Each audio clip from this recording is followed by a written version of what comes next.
What is going on, folks? How are my people doing today? I got a special introduction to make here. Let me say hello. This is Amar from Coast to Coast Packers. Got Bernie Bango, my partner in crime. Bernie, how you doing?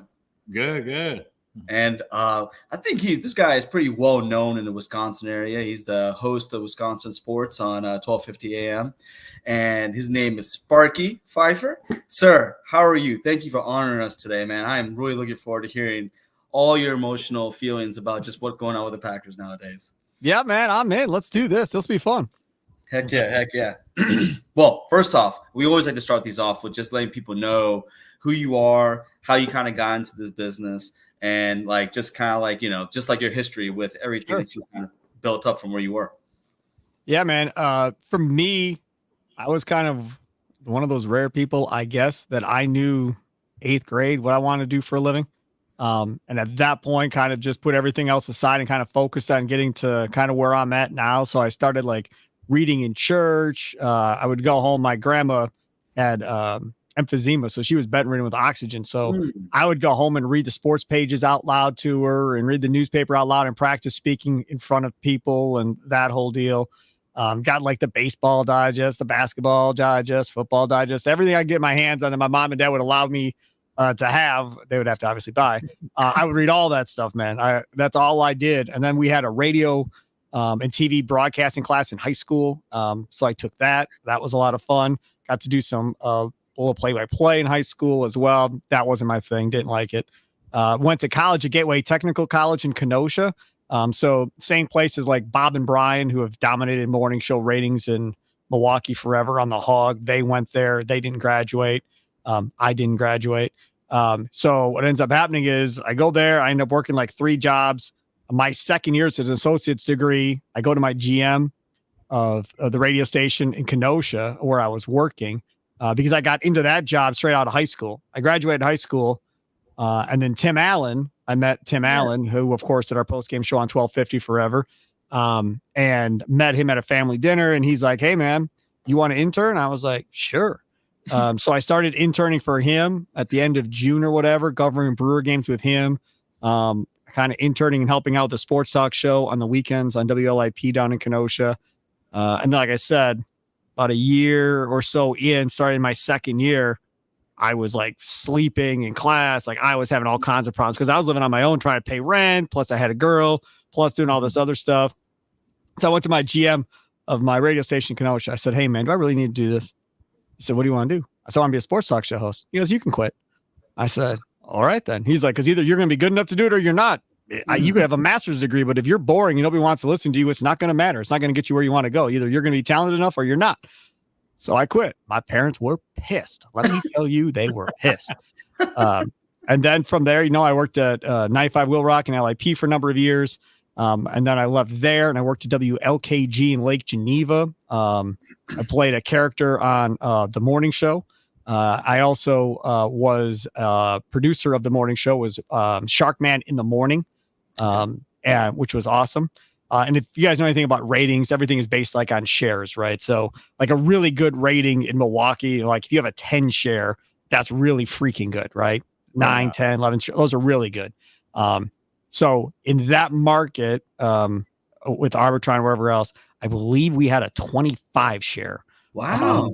Largest ever in Walworth County, I want to say. Okay. And then they came to me and fired me because they couldn't afford to pay me what they were paying me. Made sense. So then I was completely out of radio for a year. Moved back in with my parents. Went to work at a plastics factory, molding injection plastics factory, boxing parts and doing stuff. And then what ended up happening was it was a bunch of women and men, adults, a lot of women. And I was the new guy, so they would complain to me about what was ever going on. And there was, 2 factories in East Troy, kind of separated by a few blocks or whatever. So then when we would have a meeting with the manager or whatever the case may be, would be in the break room. I would be the one going back and forth in front of everybody as the new guy with all their qualms or whatever else. I would debate this guy on the topics in front of everybody, people giving me applause and everything else. Wow. Who is this kid? Where did he come from? So then eventually they convinced me to train to be a engineer type deal. So I would put together these plastic injection molds, control the heating and the cooling systems, and do all that stuff. Then I became kind of one of the leads and managers on third shift. We went from like last in the factory in production to battling for first in production from third shift with half the people that they had on first shift. They started a safety board they made me the lead of. So I dealt with OSHA and all this stuff. This was in a year, all this stuff happened. While I was there, I started complaining to the higher ups of, we got all these grown people doing this.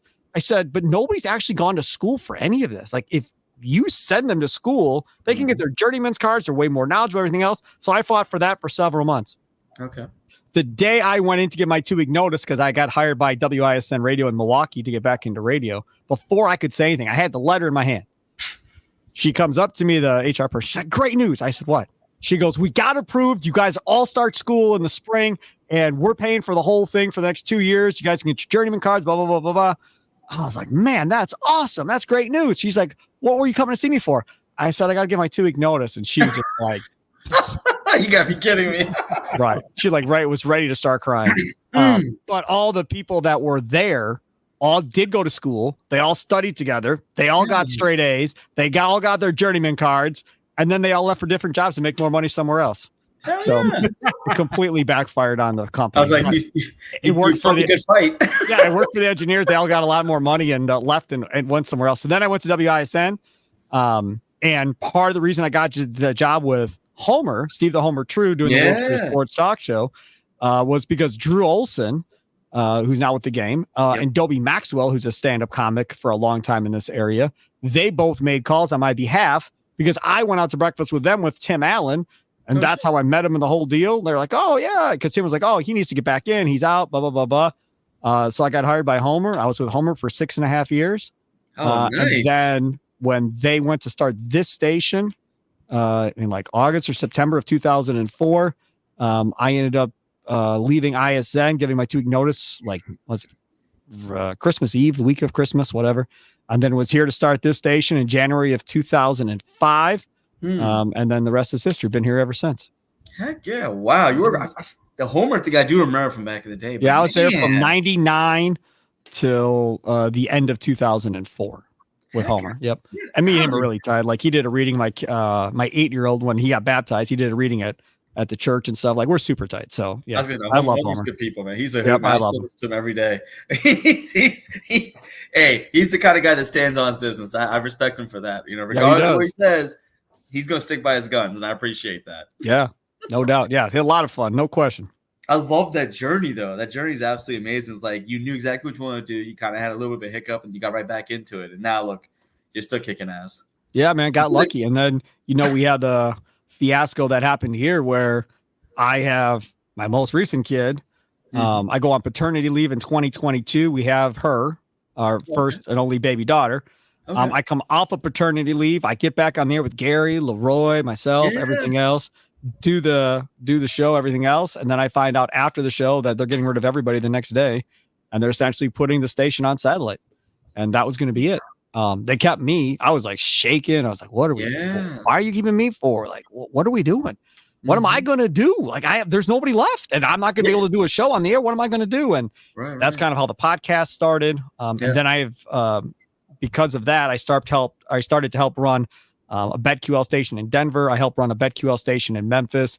I fill in hosting on 92.9 ESPN Memphis. I fill in there all the time. I was on there 4 days in the last couple of weeks doing their afternoon show. Nice. So we record that ahead of time, and then it plays on the air while I'm doing my live show in Milwaukee, which is kind of weird. So I really have gotten to understand Memphis sports because you have to gotta know what you're talking about. Yeah, of course. So I've been doing that for the last year and a half as well. So yeah, definitely keep busy. And then we got a new GM, got a new regional boss, and this GM we have is awesome, man. Jason Bjorson. He came in first day, came to my office like Sparky Jason. I was like, hey man, nice to meet you. He's like, you ready to go? I was like, what? He's like, let's get 1250 up and going again, man. I don't understand why it came down in the first place. You ready? I was like, sure. I called my girl up. I said, I don't know, this dude's BSing me or what's going on, but he claims like he wants to get this thing back up again. I'm like, I don't know. We'll find out. And sure enough, we started the post-game show after Bucks games. What was it, March 14th? And then we started the afternoon show, Wisconsin Sports Daily, 2 to 5, Monday through Friday, April 15th. And we're off and running. And so we'll see where the journey takes us from here. But good things are coming. Exciting things are coming to 1250, baby. We're coming back. So stay tuned. The good thing is they got the right guy in place to kind of lead the charge. So yeah, it's fun, man. It's all that. Fun. Yep. I mean, people have to go to work and hate their jobs and everything else. And people make a lot of money and hate their jobs. Yeah. I love my job. It's not a job. I get to talk sports for a living, like we're doing right now. How cool is that? You're living the dream. You are living the dream that me and Bernie want to have one day. So 100%. No doubt, man. Yeah, I hear you. Well, but that's absolutely amazing. I was gonna say, like, I had no idea that you kind of went through all those trials and tribulations to get to where you are. So that's pretty amazing. And I'm looking forward to seeing where 1250 goes from here. Yeah, stay tuned. That's all. Stay tuned. Stay freaking tuned. Heck yeah. It's gonna be fun, man. There's lots of dreams to go along with kind of where we want to go. So we'll see how we get there. That will be a whole nother journey that we'll start from scratch and see where we go.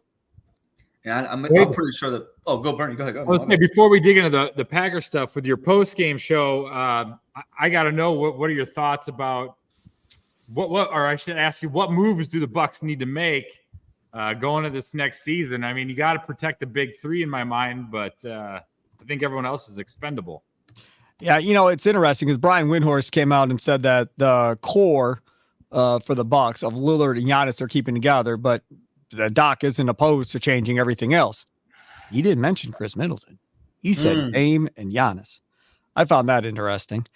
We had Eric Name on from The Athletic earlier today, Wednesday, before the NBA draft this afternoon. I said, hey, man, everybody's saying Bucs are going to take a big. He didn't want to go there. He's like, he's like, for me, he goes, you got to build with your wings, whatever else. I'm like, well, that's great. But let's see, Andre Jackson Jr., Marjon Beauchamp, Livingston. Great. I mean, we've been trying that.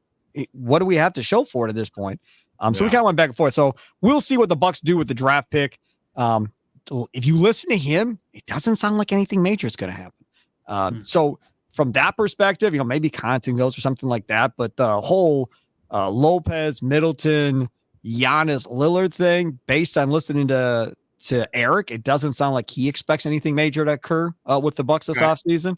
And then see what happens. And my point on the draft is, if I'm John Horst, I'm building this thing for the next 2 to 3 years when Middleton, Lillard, and Lopez all age out, that I got a bunch of young guys that can run with Giannis and make him want to stay because you got some young, exciting talent, right? Exactly. That's what I'm looking to do in this draft. I don't care about this year. I care about making sure we're set and not ancient. So when they leave, he looks around and goes, cupboard's bare, I'm out. That you don't want to be in that situation, right? So when you get to 23 with whatever they do, for me, it's best available, whoever that is. And I hate that term. Trust me, I hate that term because I don't believe anybody does it. But in this scenario, I do. Like if you think Shannon, the guard from Illinois, is the best player available at 23, and he's a scoring guard and plays some defense, then take him. I don't care. He's 24. Take him. If you think whoever, like I like Khalil Ware, I feel like a lot of people aren't there with me because he doesn't have a great motor, I guess they say. To which I say, who cares? I've got Giannis. Like, he's not going to allow anybody to be a bunch of slackers and not hustle and play hard. He'll beat the crap out of you before he allows that to happen. It's just, it's not going to happen. So that doesn't bother me. But either way, so if they take, let's say they take Khalil Ware or a center at 23, they can come back and get a guard at 33, whether that's a point guard to eventually replace Lillard, whether that's a wing, if that's what you want to do. I just don't like getting into a scenario, and I feel like it's, we got to get a 3-and-D. We got to get a 3-and-D to be the starting shooting guard. Like I said to Eric Name, who exactly has Doc developed over the course of time? And Rondo, Shai Gilgeous-Alexander, if you're going to give him credit for Shai Gilgeous-Alexander developing him, but for the most part, he doesn't. His guys don't do that. He doesn't play a lot of them. And the guys he does play, they rarely ever get to that next step. And maybe that's why they hired Darvin Ham, because he does develop guys. That's why, they like him. And as Name pointed out, they hired him maybe more than Van Gundy because they all know him. They all love him. There's no chemistry issues with a new coach that they may or may not like. Van Gundy's are a little, not everybody gets along with Van Gundy's, Stan or Jeff. So, I mean, I kind of get that. I understand that. I don't know if, they kind of pushed that on Doc to hire Darvin and said, no, this is who it's going to be. And Doc just said, I don't care. I'm too old to care about this crap. And that very well may be what happened. I have no idea. But from a player development standpoint, Darvin Ham makes a lot of sense. So we'll see. I love that hire. I loved it when I saw that they were bringing Darvin back. Lakers got themselves in a whole nother mess, I think, now. But don't even get me started on that. Like JJ Redick thing. I'm just like, you gotta be joking. Like, okay, so I'm gonna tell you, like, my basketball acumen is not very high. I'm a football guy through and through, all the way. So let's trust you guys when it comes to basketball stuff. Like, JJ Redick gets the job. Okay, fine. Why is it that, like, I heard Gary talking about it today on the podcast where he was like, why isn't Sam Cassell not gotten like a head coaching job? Like, I wanted to ask that real quick because you guys seem to know better than me when it comes to basketball stuff. I mean, I'm not a fan of the turd with the Lakers. I don't think he should have got that job either. I'm with you. Yeah. But as far as Sam goes, the only thing I come up with is they don't trust him. They don't trust his mouth with the media. That's my a big guess. part of it. That's a big part of it. That's the only thing I can think of is they don't trust his mouth. Because if you talk to players that have played on any team he's coached, round and round, everybody loves this dude. All the players love playing for him. They all get down with him because he's a straight shooter. He don't BS even now. But the funny thing is, if I'm being honest, that dude hated to practice. He didn't want to practice. He'd argue with George. He didn't want to practice. Glenn didn't want to practice. None of those guys. Now this dude's a coach. That's funny to me. But, I would love to have Sam Cassell as a head coach. I've been lobbying for Sam Cassell on SSP for years to be the head coach of the Bucks. And he may never get a job. I mean, it sucks. I mean, he's done more than enough to have a job at this point, more so than the turd doing a podcast with LeBron. Bro, seriously, thank you. I mean, that's his claim. That's it. I think he coached in like junior high school or maybe like middle school or something. He coached. Like, I'm like, fourth grade. Like Jeff Saturday kind of thing, like all over again, right? They didn't even trust him to coach in middle school. He coached fourth grade. He wasn't even a middle school team or a high school team. It was a grade school team. Nobody even let him coach a middle school team. But you're going to trust him with LeBron. Get out of here. Come on. Oh, my God. That's terrible. That's terrible. I think LeBron's going to be working him like a puppet. It's 100%. That's the only reason why. Yeah, of course. No doubt. That's absolutely why you wanted him. Yeah. And then I read, well, we're going to make him have a couple head coaches. You can make him do whatever you want, but it does not mean he's going to listen to him or LeBron's going to listen to whoever you give him. They're going to do what they want. And then you're telling me you may give him Rajon Rondo because he's not a head case at this point in his life. So you're going to give him Rondo, who thinks he's smarter than everybody on planet Earth, to put with JJ Redick, who thinks he's smarter than everybody. And then LeBron, who really is smarter than everybody because he's got the largest payroll and he's going to do what he wants. So you're going to put those three in a room and then try and figure out who's going to listen to who. It's going to be a disaster. It's going to be a perfect storm. I can't wait to see it. I can't wait. I'm looking forward to it. Oh my gosh. That's awesome. All right. I appreciate you scratching that itch. But let's get into that Packers talk. You got a topic or question you want to lead off with, Amar? Okay, all right. So, I mean, we're here almost end of June, and I know we kind of talked about the draft, but and we've talked about that ad nauseum when how great of a draft is, so many players and this and that. Out of your thoughts, though, just to seeing the way Gutekunst has built up this team, what were your thoughts from seeing the way they kind of went about in the draft? Because I mean, obviously, it's already been documented that I kind of threw my phone when I saw that it was going to be Jordan Morgan the pick because I just wanted a Cooper DeJean because I'm just that guy, right? And I've been proven wrong every time. Every time I get mad about a pick, that guy blows up. So I'm happy. No, I did not. No Cooper DeJean. I was the most anti-Cooper DeJean person in the freaking planet on planet Earth. No. Okay. Why do you think I was anti-Cooper DeJean? Since you don't listen to my show, why do you think I was anti-Cooper DeJean? Iowa? White corner.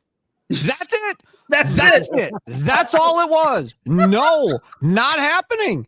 Jason Sehorn, great. After that, you got nothing. Nobody. So now again, if they're going to play him at safety, I'll listen. That's what I was thinking. I was thinking what I wanted. Corner. Yeah, same. Right. What I wanted and what I was yelling at was when the Dolphins are on the clock at 21 or whatever it was, And I'm looking at Philly. I'm looking at Jacksonville. The top 2 corners are on the board. I agree. Arnold is there. Ed Mitchell is there. I'm like, holy crap. You got all these draft picks. Yep. Move up 2 or 3 slots. Get in front of Philly or Jacksonville. Get one of them.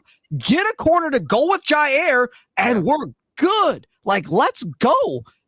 And I'm watching this and I'm like, they're not going to do it. And then Philly makes their pick. I'm like, okay. And then Jacksonville's on the clock. I'm like, well, Jacksonville may want a wide receiver. I'm like, maybe we'll still get out of this without anything. And then traded with Jacksonville. Packers get screwed, and I'm just livid. Yeah, and then the Jordan Morgan pick happens. Yep. And then I made the horrible mistake. And I told him this last week. Was it when we had him on, or 2 weeks ago?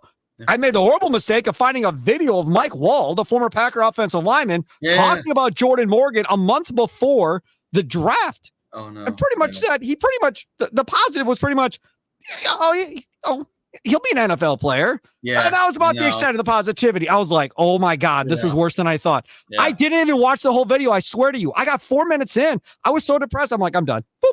Turned it off. And I couldn't do it. I was so freaking mad. And then my point was, let's say Jordan Morgan's good. Yeah. Right? Yeah. Okay.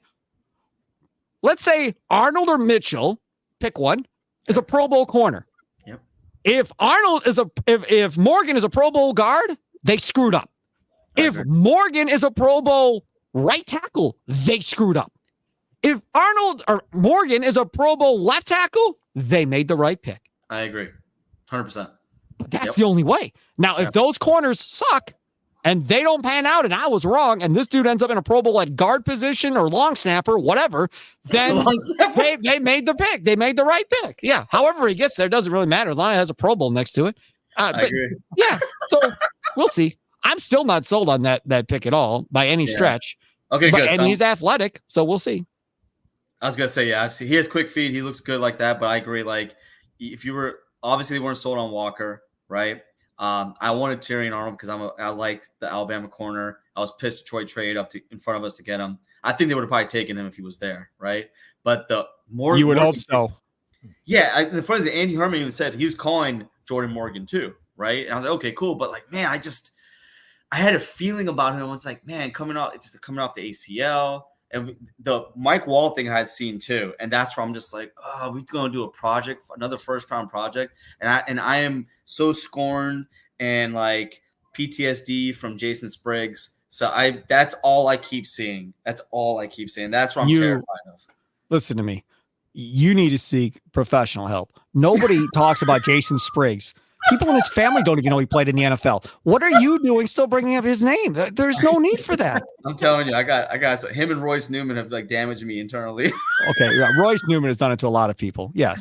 But 5 to 10 years from now, we shouldn't be talking about Royce Newman anymore. I agree. I don't even think they even have a support group for Jason Spriggs people because I think you're the only one. Probably. Okay. All right. So Morgan, jury's out on that one. Who were the other guys on the draft that you were really feeling the pick that you were actually happy about? Oh, the Edgerrin Cooper pick, home run, the safety picks, all three of them. They're all kind of different in their own way. So I was good with that. I was fine there. Marshawn Lloyd, I like that pick because again, you don't have to be in bed now with Josh Jacobs. You can be out of that situation in a year or two, depending on how quickly Lloyd comes around. He's got the ability to make people miss far more than Jacobs does at this point. He's a little bit closer to Jones than Josh Jacobs is. Jacobs is a little bit more physical of a back than Aaron. He's a more of a I'm going to make you miss and run by you type of guy. Right. And then you listen to the NFL network on like Sirius XM, they make that pick and they're talking about, hey man, he looks like Reggie Bush to us. A lot of that talk. I mean, that's you can say what you want about Reggie Bush, but I mean, he was a damn good player back in the day. Very dynamic. I agree. Yeah. So I liked the Marshawn Lloyd pick. I really didn't have issues with any of them. The first round pick was the only one where I was like, what are we doing? Like, it was like we came in saying we were taking an offensive lineman come hell or high water. Yeah. And that was going to be the pick. And they got their guy. Goody was all excited. Oh, we're going to get Jordan Morgan. Oh, we're going to get Jordan Morgan. Well, you got him. So I hope it works out. Yeah, he falls in love with these guys sometimes. It's kind of like, all right, well, that's what you're doing. Honestly, I would have been upset because Graham Barton was there too. And, he got picked the next pick, right? It kind of reminds me of Josh Myers and Creed Humphrey all over again. But for us to get Jacob Monk, in the 5th round. Big dude. that was a good pick. That was like where I'm like, all right, you know what? I have my Josh Myers hate train that I'm on all the time. So I think Jacob Monk has the opportunity to kind of maybe take over that one day, I think. But man, like I'm with you. Like Bullard, Cooper, big fans of those picks. But Monk's my guy. Like I think I'm like sold on Monk at this point. Just because I was looking at mock drafts for next year already because I'm sick. And I've seen him. Yeah. You were looking too? A lot of tackles at the end of one in some of these mock drafts. Man. There were a lot of tackles, man. I'm just saying they very well could go back and hit that well again and take another offensive lineman at the end of one next year. Now, these will all change. Obviously, the college season hasn't even started, so a lot of these names are going to disappear. New names will pop in, so this is going to change. But right now, there's a bunch of offensive tackles at the end of round one on some of these mock drafts I'm seeing. So this may be a situation where maybe Morgan is a guard. So boom, he sits there. Now you're like, okay, who's going to center? And if it's Zach Tom, you take another. Now, I was just going to ask you, what do you think? Another tackle, and he's your right tackle if Rasheed Walker, can continue to play well like he did in the second half of last year. I was going to ask you about that. That was my next question. It's like the whole thing that people, Domoski put out. Oh, he could be a all-pro tackle. He could be, and he could be a Hall of Fame center, right? And I'm just thinking, like, man, like, do you move him off that side, right? Because we saw what happened when he went out in the Niners game. The offense seemed to just kind of get completely disjointed, right? And I'm with you. Like, they have all the pieces in place. It's just like, again, like sometimes how like the draft community, the draft industrial complex has messed us all up, right? We're like my buddy just here talking about Don Barclay. Well, Don Barclay was an unrestricted free agent, so we don't really care about him playing right tackle, right? I know you're going to be like, dude, we're going that far back. You got a lot of old people that check this podcast out. That's what I've determined. A lot of old damn people. You're right. Don Barclay now. I'm 42, man. So what do you want me to do? I'm older than you. I'm just saying, like, we don't need to rehash these guys. What are we doing? Let's focus on the happy and the pleasant. And I'll say something else. So when that whole thing came out, who said that? Was that Domoski that said that? Was that where that came from? People in the 1265 said it, yeah. This is the thing. Back in the day when I was with Homer on ISN, and Tauscher was out there at right tackle, I must have said it maybe not every day, but at least every week, once a week during Packer season, like, dude, he'd be way better at guard. Like, he would have been an all-pro guard, I think. He was a damn good right tackle. Yeah, he was. Good, right? Yeah. Borderline Pro Bowl type tackle. I thought he could have been an all-pro guard. I told Homer that over and over and over. So to me, it's how confident are you that you can replace Zach Tom with somebody as good as Zach Tom? And if you're like, I got somebody, here we go. Maybe that's why they took Jordan Morgan. Maybe the plan is next year he's going to slide to right tackle after a year of experience, getting his head wrapped around it, because LaFleur said he's swimming mentally, which is expected. But so Morgan slides over and Tom slides in, if that's where you want to put him. If you think he's that much better at center, I'm not going to argue about it. I'm fine with it. You just better make sure you have somebody as good as him. Doesn't have to be better than him, just as good at him to play right tackle. I'm fine with it. Yeah, it's funny too, because like the thing about Morgan was like, he's played nothing but left tackle his whole career. Like, I'm talking about from high school up to college, just left tackle through him. Like, he's just a left tackle, right? And I'm just thinking, like, man, they knew Tom got hurt. That's why they signed Andre Dillard, which makes sense now, right? And Dillard has he played left tackle the entire time. You said, right? Yeah. And yet, when you watch his tape, it looks like he's dancing with a bear, arms all around. He played left tackle his whole life, and that's what he looked like. Just saying. I know sometimes. I hope Luke Butkus and Stenon, those guys, can kind of get him right. We'll see. But no, I'm looking forward to see if Dillard if his career can be rekindled again after having a really bad time in Tennessee and not really doing well in Philly. So I don't know. It's good. It is. They have all the right pieces in place. And I think, like, with that being said, you got your offensive line set. Now, let's talk about the elephant in the room that's no longer there. How are you feeling about Jeff Hafley? I don't know. Same as everybody else. We'll see. I have no idea. I mean, I've been through this song and dance enough times where we get a bunch of promises of, how this is how it's going to look, and we're going to be so much better. And then we turn the game on. It's like, they're not as aggressive as they said they were going to be. So we'll see. I mean, the one thing I like is he's a secondary guy by nature. Yep. I like hearing a lot of, he just lets us play. There's not a lot of thinking, because I can't tell you how sick I am of seemingly every year midway through, I have to talk about dumbing down the playbook so the defense knows how to play it and play it faster. I've had my fill of that conversation. Yes. So if we can avoid that and have them playing fast from the word jump, yep, I'm cool with that. I mean, they've added a bunch of athletes on defense that makes that defense faster and quicker. And the fact, again, he knows how to coach a secondary, which means these young safeties, they're in good hands, I think. Mm-hmm. Valentine and Ballantyne should be in good hands to continue to develop and go from there. I like the front seven. I'm pretty good with the front seven, especially as far as if I'm going to look at defensive linemen and now we get more one-on-one situations for some of these guys. I like that. I feel like they can win those matchups a lot.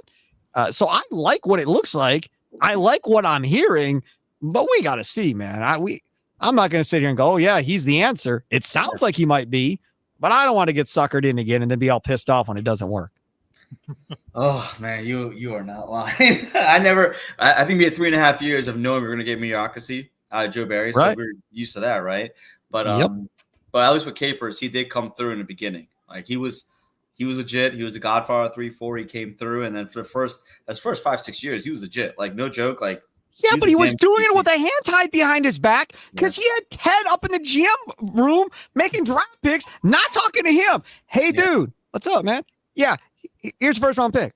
What am I going to do with him? I don't know. He's a football player. You'll figure it out. And walks away. I mean, for God's sakes, he's playing a 3-4 defense. You're drafting 4 3-ends like Nick Perry and telling him, oh, stand him up. Have him go cover a tight end and stuff. Are you out of your damn mind? But that's what it was. He had to overcome that. See, that's the issue. Pittsburgh's defense is good every year. Why? Because they draft for the defense. Baltimore's defense is good every year. Why? Because they draft for the defense. We haven't drafted for the defense in eons. That's the issue. Like, I really believe if they had drafted for Dom Capers' defense, with guys he wanted, that defense would have been much better for much longer. But instead, he had one hand tied behind his back and had to deal with whatever they gave him.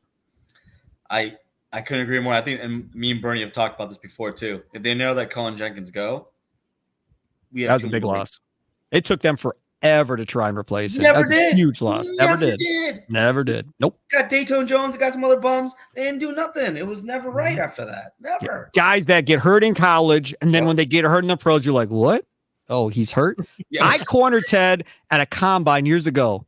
I was like, how much do you seriously take into consideration the health of these guys in college versus taking a guy that's been hurt in college, and then when they get hurt in the pros, we're asking, well, what happened? Oh, no, Sparky, we really go over the medical records, and we're really in depth on this. I just shook my head. I was like, you say so. Because, and again, Justin Harrell was in a freaking supermarket shopping. Back now. He was shopping in a supermarket, man. When Gary and Cliff, whoever it was, called him, he wasn't thinking he was getting drafted in the first damn round because he was hurt the whole time. And what happened when he came to Green Bay? ACL, right? A broken ankle or shoulder. It was Harrell? What the hell was it that he came in with? Because he had the ankle. He had the ankle during the Super Bowl run, but it was like a torn shoulder, I think. Yeah, I think it was a shoulder. Yeah, you're right. Yeah, and I'm thinking like, I remember when they made that pick. I'm like, what the hell is he doing? Like, it was just Ted would make these picks sometimes. You're like, it's like what? And like, high ceiling, but the floor is like in hell. Like, what are we doing right now? Like, that's trying to be smartest guy in the room. That's what they were doing. Yeah, man. Get you in trouble. I got one question for you because I got to actually get going here. I got one question for you all. So Mark Murphy's going. Ed Policy's coming next July, which I love. For the record, I've wanted Ed Policy for a number of years, so I love this hire. I'm all for it. Okay. This is my question. Mark Murphy came in, said, the Bob Harlow don't work. I want some Sam, a football player. So y'all are going to report to me, right? Goody, you come to me. We need a head coach. Goody, go sit over there. I'm going to find us a head coach in every meeting. So he ran the meetings. He's the one that made the call on the floor. Russ Ball, you're also going to report to me. Right. Policy did not play football. He's not that guy. So tell me, how is this going to change? Is Ed Policy going to look at Brian Gutekunst and go, we're going back to how it was with Ron and Ted, and you get full say on football, and I'm going to worry about the business side? Or do you think Ed Policy is going to make these jokers all come to him, even though he's been in the NFL for a long time? His dad obviously was Carmen, a lot of football knowledge and all of that stuff. I am curious to see if he's going to make them report to Goody or if they're all going to continue to report to him like they did Mark Murphy. What say you? Bernie, you go first. I think he's going to put it in the hands of Goody. He was picked unanimously. How about this? Hold on. How about this? They hired a damn search firm. Yep. To hire policy. Why? Everybody on the board of directors. Everybody knew Ed Policy was the hire. Everybody knew it. You went out and this firm, like 50 dudes they interviewed and all this other nonsense to hire the guy in the same hallway as Mark. We would like you. He's a CEO, right? He's a CEO, right? CEO. Yeah. You really do? You really picked me? Oh, shucks. I never saw it coming. Come on, He's man. measuring shit out in Murphy's office. I swear to God, I'm convinced that these search firms have deals with these pro sports leagues where they're guaranteed X amount of dollars a year and that these teams all have to go use them regardless if they have somebody or if they don't have somebody. And that's a waste of money. It's a waste of money. I don't know how much it was. I bet you it was millions, though. Stupid. Oh right, yeah. Sorry. No. Yeah, go ahead. No, I just will leave it as I think they're going to put it. He'll put it in the hands of Goody, and I didn't know about that search firm. That's hilarious though. That sums it up the job market whole world in a nutshell. There, that's for sure though. What about you, Amar? What are you thinking? I mean, honestly, like I heard about the search firm, and I was thinking like. Well, Jason Wright, the president in Washington, was a finalist as well too. I thought it was a waste of money. Stop. I know. Oh yeah, so were you. You were a finalist too. Does that make you feel better? We'll get it out there. You were a finalist too. Stop. I saw that nonsense. But I agree. Like you knew it was the worst kept secret. They knew what was going to happen, and the truth is like I would go back to the Bob Harlan model because it worked. Now I understand so far with Murphy interjecting himself, making this pyramid kind of shit, it has worked, right? They got a good coach, got a good GM, they got a pretty good team. They got to hopefully have a quarterback for the next 15 years, right? So yeah, it has worked. But is Ed really about that though? Because he was basically the architect behind Titletown. Like I understand Murphy kind of let it off, but he was guy behind the scenes, basically making that thing go and making it to what it is today. If I'm Ed, I'm like, hey, I want to focus on that, right? Like I want to be just you do what you got to do football wise. I'll do everything else on this end, and it really just matters what kind of relationship Ed and Gutekunst have. Because if they have a good relationship, he's going to trust him to take care of the football side, and that's where I think where Murphy he lost his trust after Ted's health kind of started failing. Known or unknown, Russ Ball is kind of running things behind the scenes, but people, it's like not said, but it was happening. But I definitely do think that it's gonna. I'm hoping that it goes back to the old model. I don't know how LaFleur will like that though, because LaFleur had that, he had that direct line right to the president. He loses that, and now he has to go through Gutekunst. Now, if their relation's sound, it should be no problem. That's the question. How sound is that relationship? I think they're fine. So we'll see. Yeah. Last question before you go. One more. Jordan Love contract. He just got engaged. You know what I'm saying? Yep. So congratulations to Jordan and Ronika. What are you thinking about the contract? Are you thinking it's going to drop right before training camp? And what are you thinking money-wise? Or do you not care? Thinking the longer this takes, the more expensive he's going to get. Because if Tua signs before him, he's going to get more than Tua.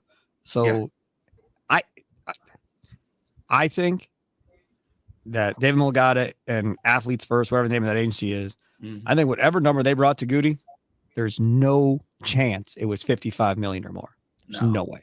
There's no way. 60. It's whatever. Yeah. Whatever number they came with, I don't think it's as much as to where it's gone to at this point. I really don't. And I don't think Goody saw it going to this point where it went to.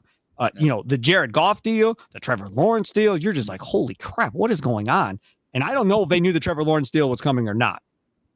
But if they didn't, then, I said that day, Jordan Love's the happiest man in the state of Wisconsin right now because that just upped his ante for sure. I mean, we're talking, he's going to be somewhere in the area of what, $57 million a year? Something like that? Easily. And then Tua's going to be somewhere between 55 and 57 is my guess. Now, again, these numbers could get crazier. Yeah. And then we had on the guy that owns Spot Track, and he said he thinks Dak Prescott's headed for free agency. He's not going to sign anything. Yeah. And he's going to go get paid even more next year after a big year this year with Dallas, and God knows how big that contract will be. I'm guessing it'll be the Raiders. So I would do it too if I was him. I mean, they don't want to make him long term, and I'll be like, well, forget it. Then I'll go to Vegas and get paid and play with Antonio Pierce and be happy. Why not? And have Devontae Adams to throw to. Everything will be just fine. I'll be just fine. Don't need CeeDee Lamb. I got Devontae. It'll be fine. Right. And Las Vegas would absolutely love that. That put him right back on the map again, having a real quarterback. And like you said, everybody wants to play for Pierce at this point, it feels like. So, yeah, it would make a lot of sense. But, yeah, I don't know. I would think it drops before training camp because I would think that Jordan Love does not want to be dealing with these questions through training camp from the media. So, yeah, I think it happens relatively soon, I would think. But we'll see. If it gets to, if we get to preseason game number 1 and he doesn't have it, that's not going to be good. I don't see him practicing. They need to have this done way before then. You do not want to have the deal of I'm not playing in games, regardless if you want me to or not, because I'm not getting hurt. Yes. Or I'm not playing in the inter squad. Right. Going out there. The hell with that. I'm not playing in the inter squad scrimmages against Baltimore and Denver either, because I'm not going to have some dude take a shot at me and then I'm screwed. Nope. Not playing in that either. You don't want to have him be put in that light. Like everybody loves him right now. Yeah. So don't make this a me versus you scenario in this summer. We've had enough of those with 12-4. We don't need another one with Jordan Love at this point. Please do not do that. And he seems the most normal of all three of them. He does. I'm just saying. You're not lying. He seems like a good egg, man. He just has like a good head on his shoulders and just so drama free. Like these last 2 years in the offseason, I'm just like, wow, like I'm just not worried about what this dude might be or might not be doing or what hole is he in or how high he is.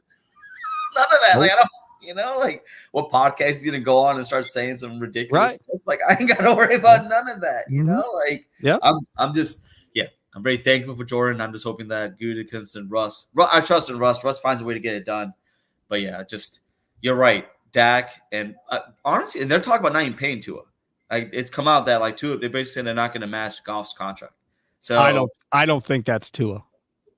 Oh, I don't think that's Miami probably shoot. No, I don't think that's actually Tua, the person that was at OTAs. I think somebody else took his spot. That dude does not look like the actual Tua. Does not at all. Brother. I saw a video of him and Saban back like his first year. Still didn't look like the guy that was in Miami, and he was lighter then. Like I don't know who the hell that was. I have no idea. Maybe that's not what maybe they're saying. I don't know who you are. What did you do with Tua? Like where is he? He does not. Did you guys think he looked like Tua? His face, everything looks completely different. He supposedly lost 20 pounds, but then the weight that he got to was the weight that he was at last year. So it's like, well, then how big was he last year? Like his face looks completely different. I ain't buying 20 pounds, man. Either that or he had something done or something. I don't know. He didn't look the same to me. I tell you, he like if you do side-by-side pictures, I know exactly what you're talking about. The side-by-side picture of the two of them from last year's training camp to last year's OTAs to this year's OTAs. And like it was literally completely two different people. And it's like looking at Dave Chappelle 15 years ago, looking at Dave Chappelle now. It's kind of the same, but not really the same. Not really the same. Nope. No. Crazy. Oh man. Well, hey, Sparky, I just want to be respectful of your time, and this is kind of one of my jobs around here is making sure where they need to be at the right time. And so where are you guys? Hold on a second. Where are y'all located at? Are you both in like two different cities? Where are y'all located? Yeah. I'm in Bellingham, Washington. You're not even close. Where are you at? Leesburg, Virginia. So hence the coast to coast Packers, West Coast, East Coast stuff, huh? Yeah. East Coast to West Coast. Yeah, Wizards getting Malcolm Brogdon. Exciting stuff. Yeah. So I'm still I'm in Washington, fan, but I keep up a little bit. Oh, you're Washington State. Washington State. Yeah. So who's your NBA team? Oh, I'm a Bucks fan. I grew up in Wisconsin, and I grew up in the Wisconsin Rapids area. I'm a cheesehead through and through. Yep. Brewers fan, Bucks fan, Badgers. I just ended up out here on the West Coast. I'm a little bit of a hippie. Spent 20 years in the military, and thanks for serving. I appreciate it. Spent some time school teaching, and now I'm doing this and living life, raising my 10-month-old son. So there you go.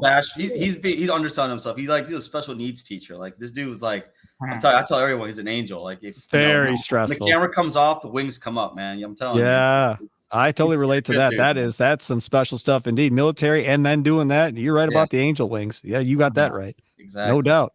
now I'm just trying to do something I've always wanted to do. When I was in high school, I got the job shadow Ted Stefaniak way back in the day. Nice. Yeah, it was pretty rad. My whole first tour in Iraq though got me way off my path of life of what I really wanted to do. But now that I'm out and I'm retired, I'm trying to regather those dreams of being a sports broadcaster. So you applying for jobs and stuff out there? What are you doing? I'm looking around, but I don't want to move from where I'm at though. So we'll see. I'm looking for work though. That's for sure. All right. Good stuff, man. All right, man. Thanks for having me on, man. That was a lot of fun. Sparky, thank you for joining us, man. Definitely want to have you on again. And you were awesome. And just next time, now that we know everything about you, we can kind of run right into the Packers stuff. Maybe on training camp, we'll get you in here and we can chop it up a little bit. Yeah, next time I come on, who knows what the station will look like? So we can talk about that too. I can't wait. I'm looking forward. I know it's gonna be bigger and better for sure. As long as you're there, it's gonna be all right. It's gonna be fun, man. You'll see. Yes, sir. Yes, sir. I can't wait. All right. Peace. Thanks, see you guys. Take care.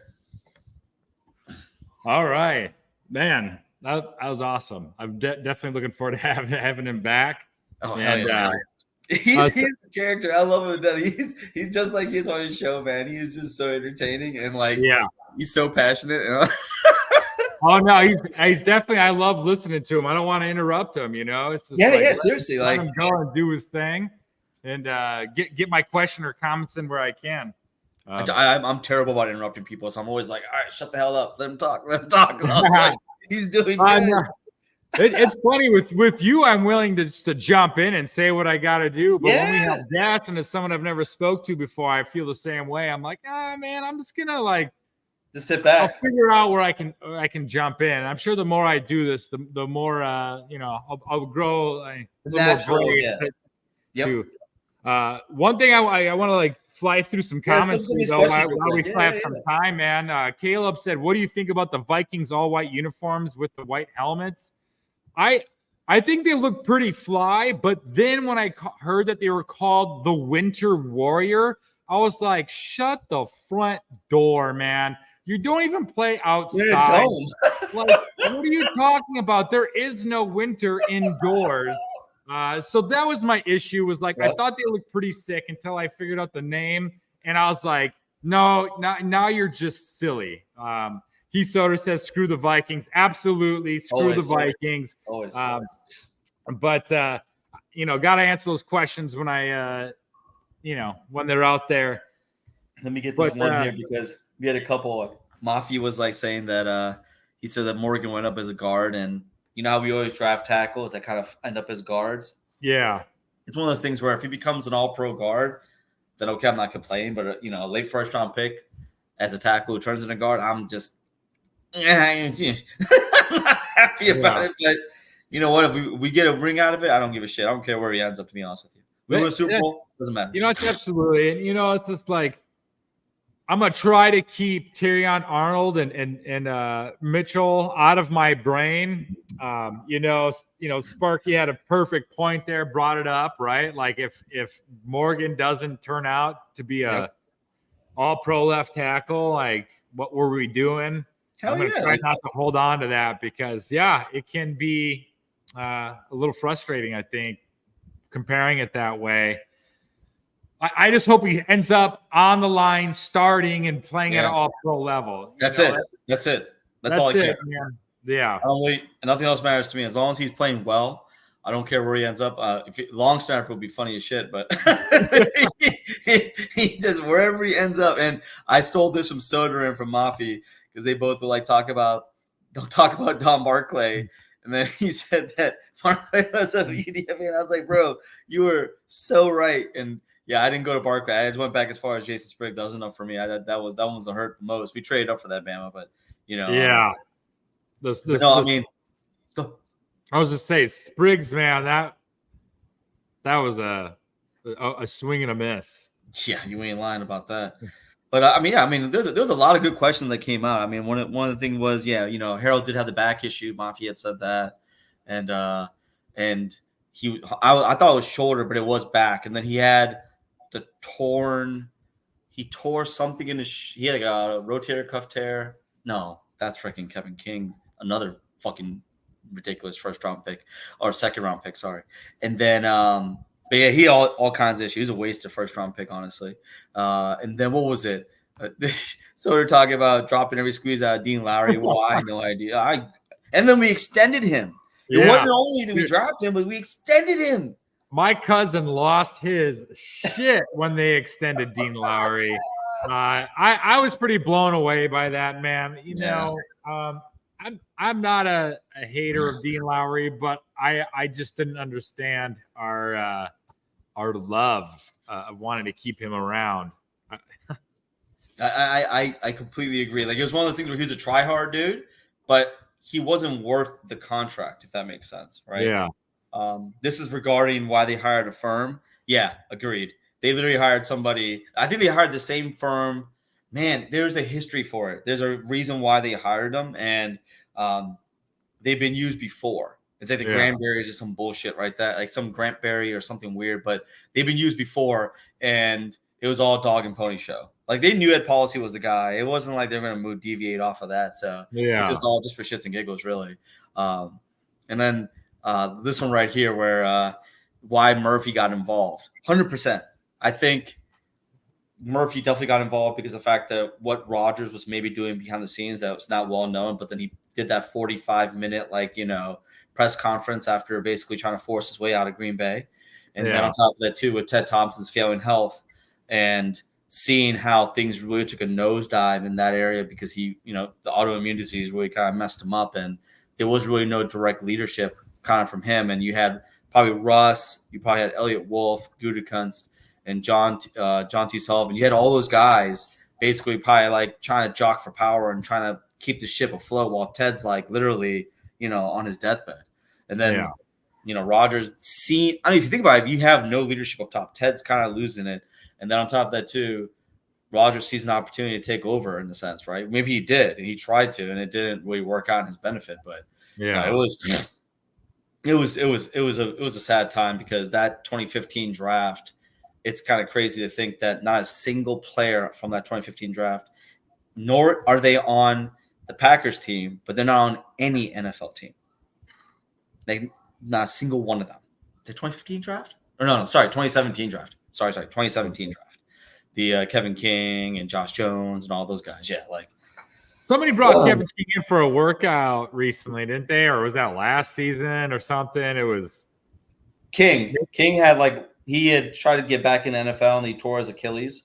And then he tried to get back into the NFL again, and then he tore his Achilles again. I think Mafi, correct me if I'm wrong, but I think that's what happened. Yeah. I think. Oh, wait, Atlanta? Mafi's saying that Lowry had the T-Rex on. Dude, there's videos of him in games where he is going to try to engage the offensive lineman, and he just falls on his fucking face. And that happened continually, and people are like, "How is this dude an NFL tackle? He can't even get up on an offensive lineman. And he was a tall dude. He was tall as shit for him to have short arms. It didn't make any sense. He was 6'5", 6'6", but he was remember they were calling him Baby Watt because his measurables are very comparable to JJ Watt. But he just didn't play anywhere close to him at all. But Atlanta was trying to bring in Kevin King, and then I want to say that's what it was, but no, dude.